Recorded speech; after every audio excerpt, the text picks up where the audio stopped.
জান্নাতের টিকিট কি কেউ বিক্রি করতে পারে ভাই সাহেব? এই দেশে ধর্ম নিয়ে রাজনৈতিক ব্যবসা চলবে না।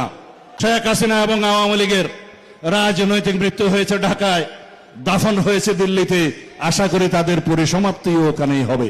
বন্ধুগণ, যারা আজকে বলছে ইসলামের জন্য একটি আলাদা বাক্স বসাই, দেখি ওখানে কি হয়, আমি আপনাদেরকে বলতে চাই কারা এই স্লোগানগুলো দিচ্ছে আপনারা বুঝে নেন। ইসলাম কোন কুটা রাজনীতি নয়, ইসলাম কোন রাজনীতির বাক্স নয়। আমরা সবাই বাংলাদেশের সংখ্যাগরিষ্ঠ মানুষ মুসলিম, ইসলাম ধর্মে বিশ্বাস করি। অবশ্যই অন্য ধর্মাবলম্বী মানুষদের অধিকার সাংবিধানিকভাবে আমরা নিশ্চিত করেছি, করব ইনশাআল্লাহ।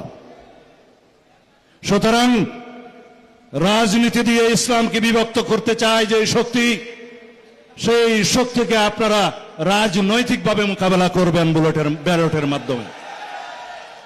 রাজনৈতিকভাবে মোকাবেলা করবেন ব্যালটের মাধ্যমে, ভোটের মাধ্যমে, আপনাদের বক্তব্যের মাধ্যমে। যারা একটি কিতাব নিয়ে গ্রামে গঞ্জে যাচ্ছে, জান্নাতের টিকিট নাকি তারা বিক্রি করতে চায়, নাউজুবিল্লাহ মিন যালিক। জান্নাতের টিকিট কি কেউ বিক্রি করতে পারে ভাই সাহেব? যারা বিক্রি করছে তারা তো ধর্ম ব্যবসায়ী। যারা বলছে মসজিদ মাদ্রাসা থেকে কওমি লাইনের মৌলানা সাহেবদেরকে বের করে দেবেন ধাক্কা দিয়ে গলা, তারা কারা আপনারা নিশ্চয়ই জানেন। সুতরাং এই দেশে ধর্ম নিয়ে রাজনৈতিক ব্যবসা চলবে না।